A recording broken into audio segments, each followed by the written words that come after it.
అందరికీ నమస్కారం. I welcome you all to the second video. మనం మొదటి వీడియోలో 40వ శ్లోకానికి ఉన్న ఆధ్యాత్మిక అంతరార్థాన్ని తెలుసుకున్నాము. మనం ఈ రెండవ వీడియో ద్వారా 41 మరియు 42వ శ్లోకాలకి ఉన్న ఆధ్యాత్మిక అంతరార్థాన్ని తెలుసుకోబోతున్నాము. మరి 40వ శ్లోకంలో మనకి జ్ఞాని అవ్వకుండా, పరమాత్మకి చేరువ అవ్వకుండా మనలో ఉండే ఆ లక్షణాలు ఏమిటి అంటే అజ్ఞుడు అంటే అజ్ఞత్వము, అజ్ఞానము, అశ్రద్ధ, శ్రద్ధ లేకపోవటము అంటే విశ్వాసము కానీ భక్తి కానీ లేకపోవటము. దేని పట్ల? శాస్త్ర గ్రంథాల పట్ల, దైవం పట్ల, గురువు పట్ల, గురువు నేర్పించిన ఆ మార్గం పట్ల కానీ ఎటువంటి శ్రద్ధ లేనివాడు. మూడో వాడు అందరిలోకి అందరిలోకి పాపాత్ముడు. ఎవరు అంటే సంశయాత్ముడు. ఈ సంశయము అన్నది మనలో ఉండే ద వర్స్ట్ నెగిటివ్ క్వాలిటీ అన్నమాట. దాన్ని అధిగమించాలి. దాన్ని అధిగమించాలంటే మీకు సత్సాంగత్యం ఈజ్ వెరీ ఇంపార్టెంట్. గురు సాంగత్యం, సత్సాంగత్యం ఇంపార్టెంట్. మీలో ఉన్నది ఎప్పుడైతే అది తెలుసుకోండి, ముందు మీరు తెలుసుకొని దాన్ని అధిగమించే ప్రయత్నం చేయండి. ఆ చంచలతతో లేని అప్పుడే మీలో ఇంట్యూషన్ అనేది జాగృతం అవుతుంది. అప్పుడే మీరు ఆ సరి అయిన జ్ఞానము, దానితో మీరు కనెక్ట్ అవ్వగలదు. దాంతో మీకు సత్వస్తువు ఏంటి, అసత్వస్తువు ఏమిటి, నిత్యమైనది ఏమిటి, శాశ్వతమైనది ఏంటి, అశాశ్వతమైనది ఏంటి అనేది మీకు మీకే అనుభవపూర్వకంగా మీకు తెలుస్తుంది. ముందు ఆ సంశయాన్ని మీరు విడనాడండి అని చెప్పారు మనకి 40వ శ్లోకంలో. మరి 41, 42వ శ్లోకాల్లో ఏం చెప్తున్నారో చూద్దాము. మనం ముందు ఈ రెండు శ్లోకాలని మేడంతో పాడించుకొని దాని తర్వాత లోతులోకి వెళ్ళి చూద్దాము. Over to you Sai madam. 4వ అధ్యాయము 41వ శ్లోకము. యోగ సన్యస్త కర్మాణం జ్ఞాన సంఛిన్న సంశయం ఆత్మవంతం న కర్మాణి నిబధ్నంతి ధనంజయ. 4వ అధ్యాయము 42వ శ్లోకము. తస్మాదజ్ఞాన సంభూతం హృత్స్థం జ్ఞానాసీనాత్మనః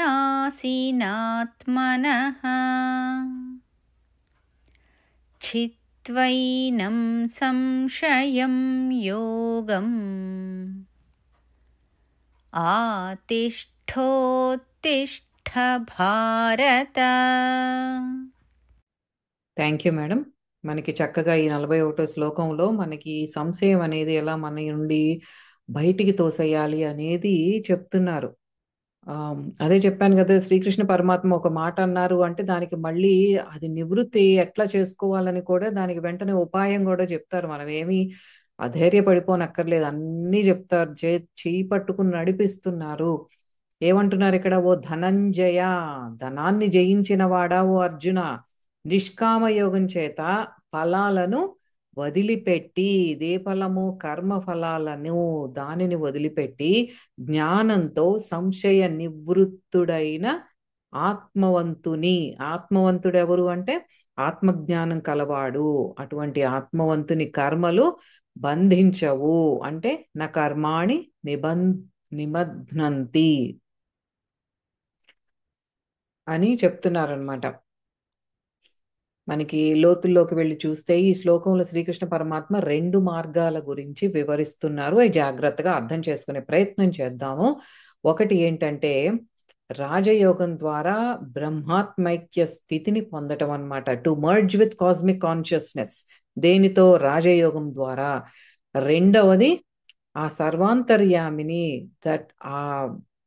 దట్ ఇన్ఫినిట్ స్పిరిట్ ని, సర్వాంతర్యామిని జ్ఞాన అవగాహన ద్వారా అనుభూతి చెందటం అనేది, perceiving that infinite by wisdom, జ్ఞానంతో తెలుసుకోవటం అన్నమాట. ఈ రెండు మార్గాల గురించి మనకి ఈ శ్లోకంలో చెప్తున్నారు. అంటే ఏంటి? మొదటి మార్గమైన రాజయోగం ద్వారా ఏం చేస్తున్నాము అంటే ఈ యోగ ధ్యాన సాధనలు ఇవన్నీ కూడా రాజయోగం కింద వస్తాయి.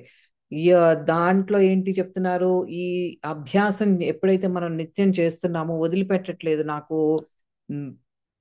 నిత్యం గురువుగారి దగ్గర ఏదైతే నేర్చుకున్నానో నేను అది అభ్యసిస్తున్నాను యోగా ధ్యాన అభ్యాసం ద్వారా. అట్లాగే ఆ డైలీ యాక్టివిటీస్ లో మనం దైవ కార్యాలు చేయటం కానీ, మనకి routine daily life day time life లో ఆ దైవ కార్యాలు కానీ ఆ చేయటం ద్వారా ఏంటంటే కోరికల వలయాల నుండి మనం అటాచ్మెంట్స్ నుండి కూడా క్రమక్రమంగా బయటపడతాం అన్నమాట. అది అప్పుడే నిజంగా మనం సన్యసత్వం అనేది లోపల నుండి ఆ రినౌన్సియేషన్, బాహ్యంగా మనం ఎంత ట్రై చేసినా సరే రాదు. అందుకే కర్మయోగము, లోపల కర్మలు చేయాలి, యజ్ఞాలు చేయాలి, బాహ్య కర్మలు కూడా ఇంపార్టెంట్. ఎందుకని చెప్తున్నారంటే మనలో ఒక అంతఃకరణ శుద్ధి రావాలి. పక్కన వాళ్ళని చూసి అయ్యో వాళ్ళకి తిండి లేదే, తిండి పెట్టాలి అన్న ఒక ఆలోచన వచ్చింది అంటే క్రమక్రమంగా మనలో కోరికలు తగ్గుతాయి. ఒక లోపల ఒక కైండ్నెస్, ఒక కంపాషన్, దయ, ఆ లోపల ఆ ప్రేమ భావన ఇవన్నీ కూడా పెరుగుతూ వస్తాయి ఎప్పుడైతే మనం ఆ కర్మకాండలు చేయటంలో ఆ చేస్తూ ఉంటున్నాము. అందుకే యజ్ఞకాండలు ఇవన్నీ కూడా ఇంపార్టెంట్ అని చెప్పే దాని ద్వారా మనం నిజంగా సన్యసిస్తాం అన్నమాట. బాహ్యంగా మనం ఇప్పుడు చేసే ఉపవాసాలు కానీ ఇవన్నీ టెంపరీగా మనకి ఓకే నేను ఈ రోజు నేను ఆ భోజనం చేయనంత మాత్రాన సన్యసించానా, భోజనం నుండి పూర్తిగా దూరం అయ్యానా అంటే లేదు. అట్లా లోపల నుండి మనకి ఆ చేంజ్ రావాలి అంటే ఇవన్నీ కూడా మనకి పొద్దున యోగ సాధన ఎంత ఇంపార్టెంటో ఆ డైలీ డ్యూటీస్ ఎట్లా చేస్తున్నాం మనం అనే దాన్ని బట్టి ఆ కోరికల వలయాల నుండి మనం బయటికి పడతాము. అట్లాగే నెక్స్ట్ ఏంటి మార్గం చెప్పారంటే జ్ఞాన మార్గం. జ్ఞాన మార్గంలో ఏం చెప్తున్నారు, మనం గురువు గారు బోధించిన వాటిని చక్కగా వింటున్నాము. ఆ లోపల శ్రవణం మననం నిధిధ్యాస అంటే ఆ చెప్పిన దాన్ని ఈ చెవిలో నుండి విని ఈ చెవిలో వెళ్ళిపోవటం కాదు. ఆ శాస్త్ర గ్రంథాలు భక్తితో మనం పారాయణ చేయటం కానీ, అర్థం చేసుకునే ప్రయత్నం చేయటం, ఆ రిపీట్ చేసుకోవటం, ఏదన్నా మనకి డౌట్స్ వస్తే గురువు గారిని వినమ్రతతో వినయంతో అడగటం, తద్విద్ధి ప్రణిపాతేన అట్లా సాష్టాంగ సరెండర్ అయిపోయి గురువుగారి దగ్గర నేర్చుకోవటం, ఇట్లా శ్రద్ధతో పఠనం చేసి సందేహాలు నివృత్తి చేసుకోవటం, తన ఆత్మ జ్ఞానంతో అంటే తనలో జాగృతమయ్యే అంతఃస్ఫురణతో ఆ సందేహ నివృత్తి చేసుకుంటూ తన ధ్యాస అంతా కూడా ఈశ్వరుడి మీద నిలపగలగటం ఈజ్ జ్ఞాన యోగము. ఇది ఆ రెండు చెప్తున్నారనమాట. ఇప్పుడు చెప్పిన రాజయోగము అంటే యోగాభ్యాసము కానీ కర్మకాండలు ఇవన్నీ కూడా రాజయోగం అయితే, జ్ఞానయోగం ఇట్లా విచారణ మార్గంతో గురువు బోధించిన వాటిని మన లోపల మననం చేసుకుని మనలో దానిలో ఆ ఆ జ్ఞానాన్ని మనలో ఒక సాక్షాత్కరించుకోవటం జ్ఞాన మార్గం.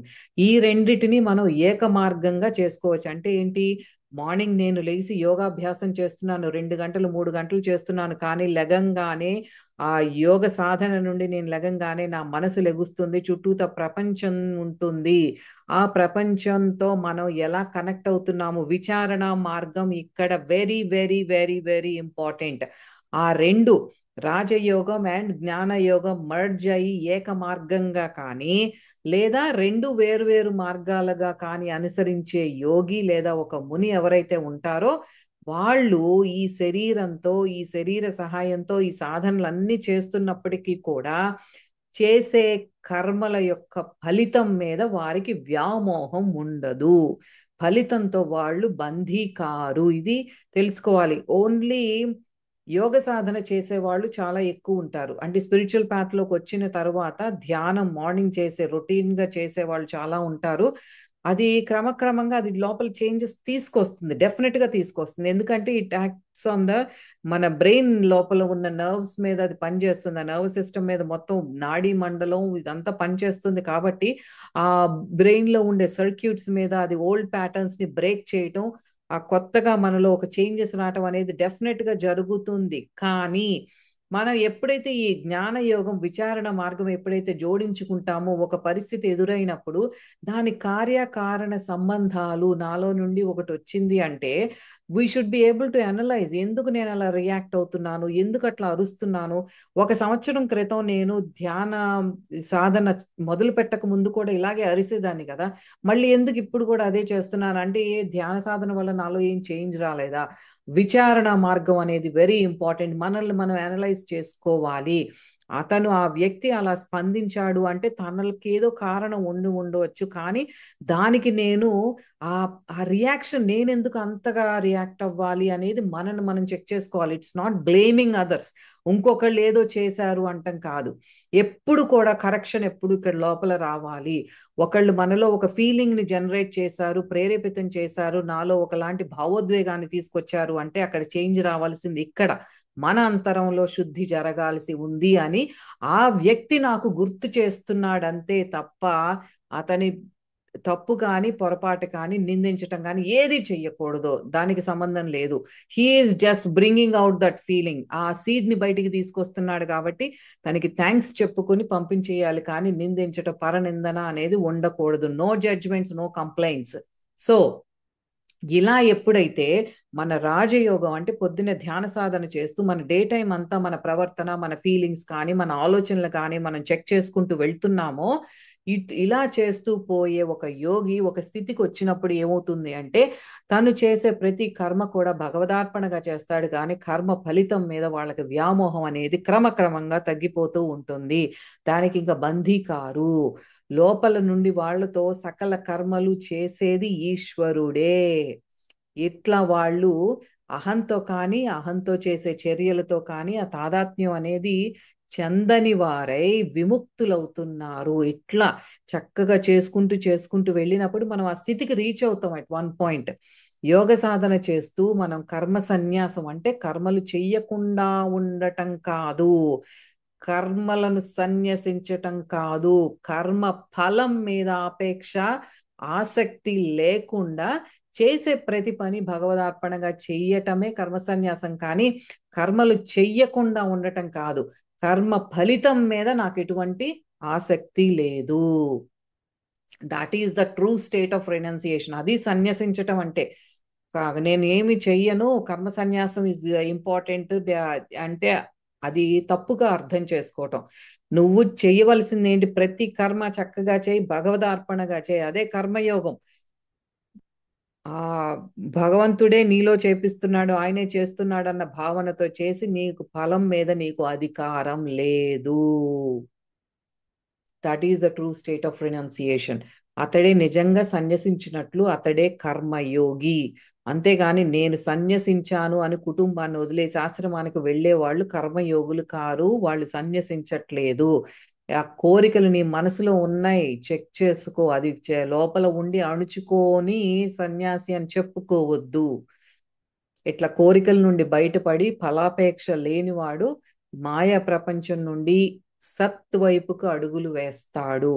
ఈ ప్రపంచంలో నుండి క్రమక్రమంగా సెపరేట్ అవుతూ భగవంతుడి వైపు అడుగులు వేస్తాడు. ఆ సచ్చిత్ ఆనంద స్వరూపుడు, ఆ మూల విరాట్టు ఎవరు, నన్ను సృష్టించింది ఎవరు, ఈ జగత్తుని సృష్టించింది ఎవరు, ఆ మూలంలోకి వెళ్తాడు. అప్పుడే ఆత్మ అనాత్మ ఈ స్పష్టత, ఆ క్లారిటీ వస్తుంది. అక్కడ నుండి ఇదంతా కూడా ఒక ప్రొజెక్ట్ అయిన దృశ్యమాన ప్రపంచమే, కానీ ఆ భగవంతుడు అనేది లేనిదే ఈ సృష్టి అనేది లేదు అన్నది అప్పుడు తెలుస్తుంది. ఆ స్పష్టత వస్తుంది అనమాట. అప్పుడు ఆ స్థితిలో సందేహాలు అనుమానాలు అన్నీ పటాపంచలవుతాయి. మరి అంతే కదా, అజ్ఞానం పోవాలంటే జ్ఞానం అనే వెలుగు రావాలి, అప్పుడే అజ్ఞానం పోతుంది. ఆ సందేహ నివృత్తి అవ్వాలంటే మనకు ఒక క్లారిటీ రావాలి. ఆ క్లారిటీ ఎప్పుడు వస్తుంది అంటే నువ్వు సాధన చెయ్యి, మార్నింగ్ లెగు. ఎందుకు అంత బద్ధకం? మార్నింగ్ లెగిసి సాధన చెయ్యి, మళ్ళీ డే టైం అంతా కూడా నీ వ్యవహారం చూసుకో, ఎట్లా చేస్తున్నావో, హౌ యు ఆర్, ఈ ప్రాపంచికంగా నువ్వు ఎట్లా ఉన్నావో కూడా చెక్ చేసుకో. రాజయోగం ప్లస్ జ్ఞానయోగం ఈజ్ ఏ ట్రూ యోగి. ఆ రెండు కలవకుండా నువ్వు చాలా టైం పడుతుంది. ఒకటి చేసి ఒకటి వదిలేస్తాను అంటే ఇట్ టేక్స్ లాంగ్ టైం. ఎప్పుడోకప్పుడుకి రీచ్ అవుతావు, డెస్టినీ రీచ్ అవ్వకుండా ఎవరు ఉండవు. అదే అల్టిమేట్ గోల్, అక్కడికి అందరం వెళ్తాం. కానీ సి అక్కడ మనం చెక్ చేసుకోవాల్సింది ఈ రెండు పార్ట్స్ కలిసి ఒక హైవే మీద ఎక్కితేనే మనకి గమ్యాన్ని త్వరగా చేరుకోగలుగుతాం. అప్పుడు కర్మ బంధాలు ఏవైతే ఈ ప్రపంచంతో మనం బందీగా ఉంచాయో ఆ సంఖ్యలు మనం ఛేదించుకొని శాశ్వతంగా మనం ముక్తుడం అవుతాము. ఇంకా అనుమానాలు ఇవన్నీ ఏమీ ఉండవు. బికాజ్ నీ లోపల ఇప్పుడు అంతఃస్ఫురణ జాగృతం అయింది. చక్కగా ఇంక నీకేం అభ్యసించు, ఎవరన్నా చేసినా సరే, ఏది నీలో ఒక స్పష్టత ఉంది కాబట్టి యూ డోంట్ జడ్జ్ ఎనీబడి. ఎవరిని నువ్వు తప్పుగా తీసుకోవు. ఆ పరిస్థితులు వస్తూ ఉంటాయి. మనిషి అన్న తర్వాత, అసలు ఈ జన్మ ఉన్న తర్వాత ఏ, కష్టాలు లేని వాళ్ళు, ఛాలెంజెస్ లేని వాళ్ళు అంటూ జీరో ఎవ్వరూ ఉండరు, ఎవ్వరూ ఉండరు. సో అది తెలుసుకోవాలి. ఆ మనం ఎందుకు వచ్చాం, ఈ జన్మ ఎందుకు తీసుకున్నామో తెలియాలి. మన డెస్టినేషన్, మన లక్ష్యం ఏమిటో తెలియాలి. అప్పుడు మనకి ఎవరి మీద జడ్జ్మెంట్స్ ఉండవు. ఆ సందేహాలు, ఒక ఎందుకు చెయ్యాలి నేను, ఏ సాధనా మార్గం కానీ ఇదా అదా ఇదే ఇదే, ఏమి సందేహాలు అనుమానాలు ఏమీ లేకుండా ఉండాలి అంటే మనలో రాజయోగం జ్ఞానయోగం ఉండాలి. అప్పుడే మనకి ఉన్న ఈ సందేహాలన్నీ కూడా నివృత్తి అవుతాయి. అదే చెప్తున్నారు ఇక్కడ అర్జున. ఆ నిష్కామ కర్మయోగం ఉండాలి. కర్మ అంటే ఫలాపేక్ష లేకుండా జ్ఞానంతో మనం సంశయ నివృత్తి జరుగుతుంది. ఈ రెండు ఎప్పుడైతే ఉంటాయో అటువంటి ఆత్మ జ్ఞానం ఉన్నప్పుడు మనల్ని కర్మలు ఇంకా బంధించలేవు. మనం శాశ్వతంగా ముక్తులం అవుతున్నామని చక్కగా చెప్తున్నారు ఈ శ్లోకంలో. ఈ రెండు మనం ఫాలో అవుతున్నామా లేదా చూసుకోవాలి. రాజయోగం ప్లస్ జ్ఞానయోగం.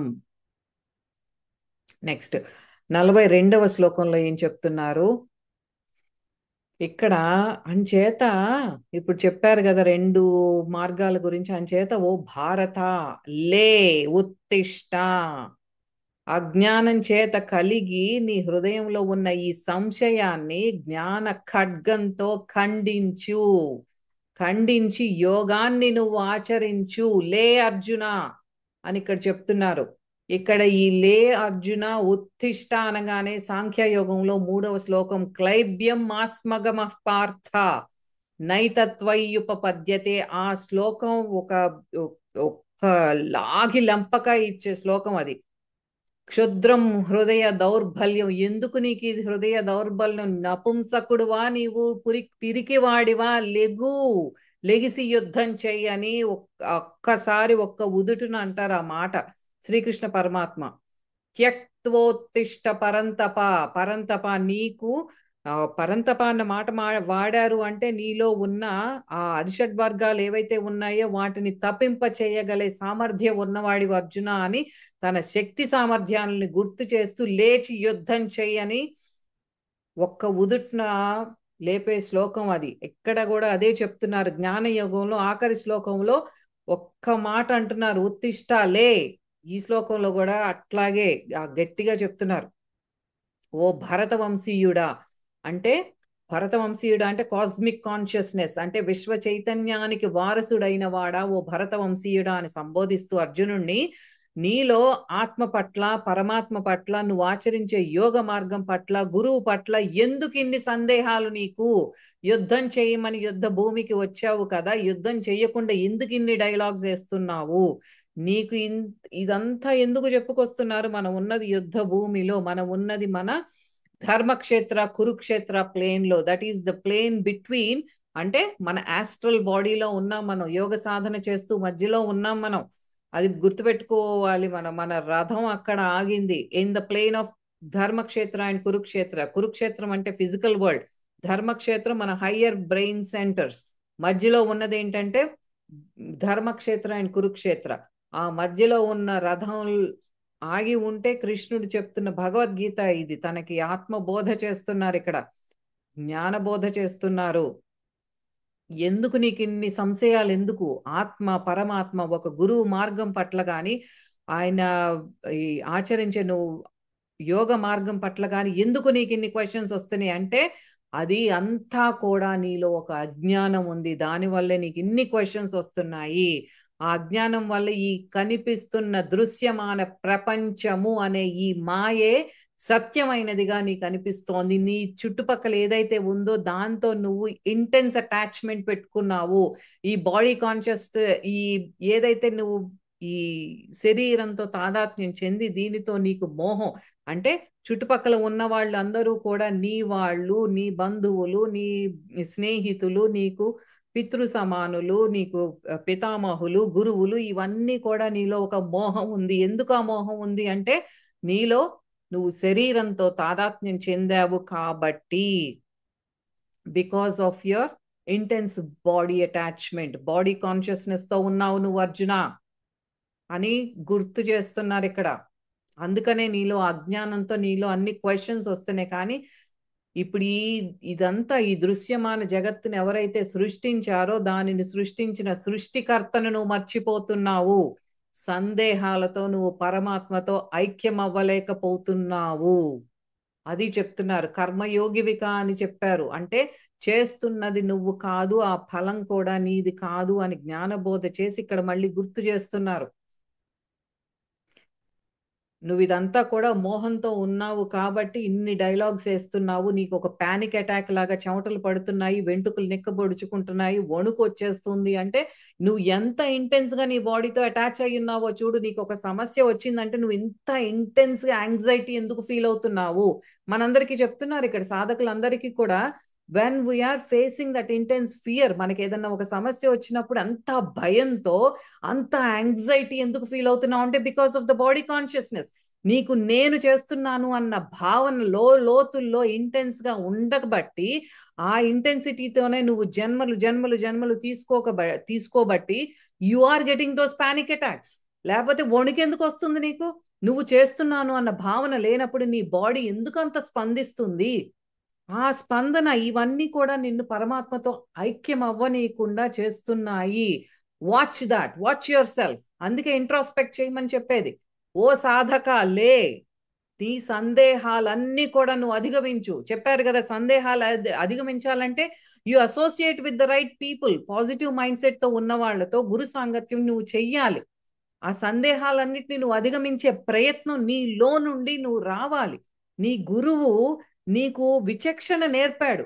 ఏది సత్పదార్థమో దాని నీడ అయినటువంటి అసత్ అనేది ఏది అనేది నీకు నీ గురువు నుండి నువ్వు తెలుసుకున్నావు. నువ్వు విన్నావు, ఎన్నో యూట్యూబ్ వీడియోస్ విన్నావు, ఆయన దగ్గరగా ఉండి కూర్చుని తెలుసుకున్నావు. ఏం తెలుసుకున్నావు? అయినా ఎందుకింత వణుకొస్తోంది? ఇంకా సందేహాలకే అంటు పెట్టుకుని ఉన్నావు కదా. ఉండకుండా లే, ముందు గెటప్. ఆ సందేహాలన్నీ నీ గురువు ద్వారా పొందిన జ్ఞానము అనే ఖడ్గంతో ఛేదించు. అది అంతా కూడా నువ్వు నరుకు, అడ్డంగా నరుకు వాటిని. ఆ సందేహాలన్నీ కూడా ముక్కలు ముక్కలు చెయ్యి. నేనెవరిని? నా జీవితం ఏంటి? నా జీవిత లక్ష్యం ఏమిటి? భగవంతుడు నేను ఎందుకు చేరుకుంటానా లేదా? ఈ జన్మలో అది జరిగే పనేనా? అసలు ఆ ఛాన్స్ ఉందా? పాసిబిలిటీ ఉందా? ఇలా నీ మనస్సులో తలెత్తుతున్న ఈ ప్రశ్నలన్నింటినీ కూడా జ్ఞానముతో ఛేదించు. నీ లోపల నీ గురువు నేర్పించిన అభ్యాసమే నీకున్న ఖడ్గం, దానితో ఛేదించు. యోగ సాధన చెయ్యి. అప్పుడే నువ్వు నాలో లయమై నిత్య శాంతిని పొందుతావు. యుద్ధం చేయి అర్జున. ఓ సాధకుడా, యుద్ధం అంటే మనం చేసే యోగ సాధనే యుద్ధము. ఆ ఖడ్గంతోనే మనకి డే యాక్టివిటీస్ లో ఏదైతే మనలో ఒక చంచలత తీసుకొస్తోందో, యోగ సాధన చేసినప్పుడు మనం ఏదైతే ఆ కామ్నెస్ ని మనం ఎక్స్పీరియన్స్ చేస్తున్నామో అది మన డే లైఫ్ లో ప్రొజెక్ట్ అయ్యి తీరాలి. యుద్ధం చేయి అర్జున. యోగ సాధన చేయటానికి బద్ధకం వేసే ఏషాలే ఇవన్నీ కూడా. ఏమిటి సందేహాలు వస్తున్నాయి, ఇది కరెక్టా అది కరెక్టా అని ఎవరన్నా చెప్తూ ఉంటే మనకి శ్రీకృష్ణుడు ఇలా చెప్పాడు అని ఆ లోపల రీసౌండ్ వచ్చేటట్టు చెప్పాలి ఈ శ్లోకం. అటువంటి వాళ్ళకి అనమాట శ్రీకృష్ణ పరమాత్మ ఈ సందేహాలు ఏం పెట్టుకోవద్దు. సందేహాలు ఉన్నాయంటే ఫస్ట్ ఆఫ్ ఆల్ నీలో ఒక బద్ధకం ఉంది. లోపల నీకు సాధన చేయాలని లేదు. ఏదో ఒక వేషాలు వేయటానికి ఏదో ఒక సాకులు చెప్పుతూ ఏదో ఒక డౌట్స్ పెట్టుకుని ఈ పిచ్చి పిచ్చి వేషాలన్నీ వేస్తున్నావు. ముందు లేగిసి సాధన చెయ్యి అని చెప్తున్నారు. దట్ ఈస్ శ్లోకం నెంబర్ 42. ఆఖరి శ్లోకం అందరికీ ఒక లంపక ఇచ్చినట్టు ఉంటుంది ఇది. ఎందుకంటే ఉత్తిష్ట లే అని చెప్పినప్పుడు అది సామాన్యంగా వచ్చింది కాదది. మనందరికీ చెప్తున్నారు. ఎవరైతే బద్ధకంతో నేను నిత్య సాధన చెయ్యను, నాకు మార్నింగ్ చాలా టైర్డ్ గా ఉంటుంది అని సాకులు చెప్తున్నారో, change your daily routine. Make put your food down. నేను నా రొటీన్ నేను కొంచెం మార్చుకుంటాను అని కొద్దిగా ఎఫర్ట్ పెట్టి కొద్ది కొద్దిగా మార్పులు చేసుకుని మార్చుకోవాలి. కానీ ప్రయారిటీ ఈజ్ యోగ సాధన. ఆ సాధన మనం డైలీ లైఫ్ లో రిఫ్లెక్ట్ అయ్యి తీరాలి. రాజయోగం అండ్ జ్ఞాన యోగం రెండు మర్జ్ అవ్వాలి. అప్పుడే మనం ముందుకు వెళ్ళగలుగుతాము. మనం ఏదైతే భగవద్గీత నేర్చుకుంటున్నామో దానికంటూ ఒక మీనింగ్ ఉంటుంది ఎప్పుడైతే మనం వెనకాల ప్రాక్టీస్ చేస్తామో. Otherwise it's just useless effort. ఈ టైం కేటాయించడం కూడా యూస్లెస్. సో ఈరోజు చెప్పుకున్న ఈ 3 శ్లోకాలు ఒక్కసారి రీక్యాప్ చేసుకుంటే, 40వ శ్లోకంలో ఎవరైతే అజ్ఞుడు, వివేకహీనుడు, శ్రద్ధ లేనివాడు, సందేహ స్వభావం కలవాడు తన నాశనాన్ని తానే పొందుతున్నాడు, వినాశనాన్ని పొందుతున్నాడు, సంశయగ్రస్తుడు, అందరిలోకి ద వర్స్ట్ ఫెలో. ఈ లోకంలో కాదు, పరలోకంలో కాదు, ఎక్కడ కూడా వాడికి సుఖం అనేది ఉండదు. That is Shloka number 41. అందుకే అన్ని అనర్థాలకు కారణమైన సంశయాన్ని ఎలా దూరం చేసుకోవాలో మనకి 41వ శ్లోకంలో చెప్తున్నారు. ఓ ధనంజయ, నిష్కామ కర్మయోగము చేత కర్మ ఫలాల మీద నీకు అపేక్ష వదిలిపెట్టు. జ్ఞానంతో నీ సంశయాలన్నీ నివృత్తి చేయబడిన అప్పుడు ఆ జ్ఞాని కర్మలతో బందీ అవ్వడు. ఎటువంటి కర్మలు తన్ని బందీని చెయ్యవు. 42వ శ్లోకంలో అందుచేత ఓ భారత లే, అజ్ఞానం చేత నీ హృదయంలో కలిగిన ఈ సందేహాన్ని జ్ఞానము అనే ఖడ్గంతో ఖండించి యోగాన్ని నువ్వు ఆచరించు అని చెప్తున్నారు. జ్ఞానంతో ముందు నీ సందేహాలన్నీ ఖండించు, యోగాన్ని ఆచరించు, ఉత్తిష్టాలే. ఇది సాధకులందరికీ జ్ఞానయోగం లో చెప్పే శ్రీకృష్ణ పరమాత్మ చెప్పే ఈ ఆఖరి 3 శ్లోకాలు. సో ఇదన్నీ జాగ్రత్తగా మనం గమనించుకొని మనల్ని మనం గమనించుకొని ముందుకు వెళ్ళే ప్రయత్నం చేద్దాము. మరి ఆఖరి క్లోజింగ్ ప్రేయర్ మనం సాయి మేడం ఇన్వైట్ చేసుకుని క్లోజింగ్ ప్రేయర్ పాడించుకుందాము. Over to you Sai madam. ఓం తత్సదితి శ్రీమద్భగవద్గీతాసు ఉపనిషత్సు బ్రహ్మవిద్యాయాం యోగశాస్త్రే శ్రీకృష్ణార్జున సంవాదే జ్ఞానయోగో నామ చతుర్థోధ్యాయః.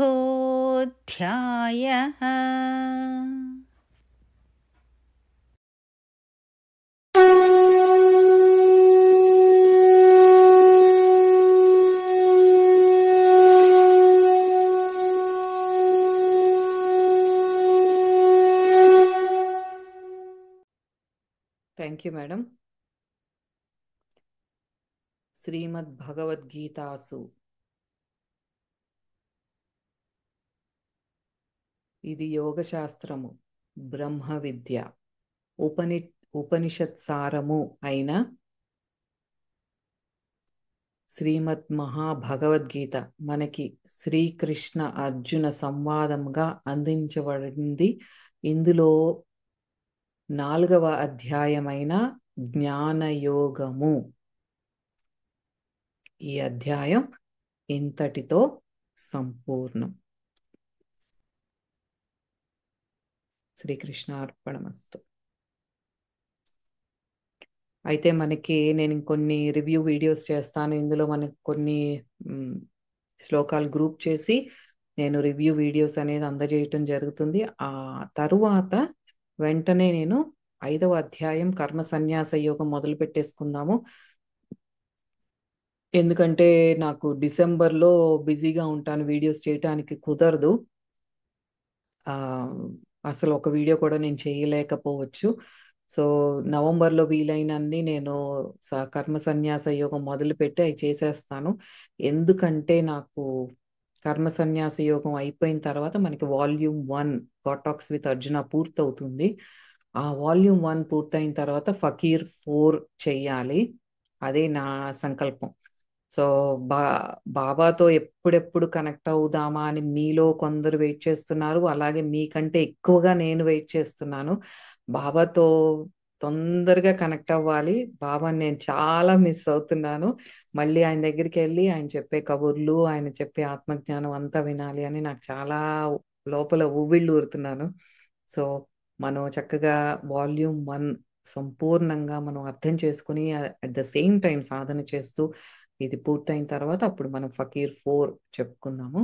సో మళ్ళీ నాకు వీలైతే ఈ వీక్లోనే రివ్యూ వీడియోస్ కూడా నేను రిలీజ్ చేస్తాను. So just stay tuned. కృష్ణం వందే జగద్గురు.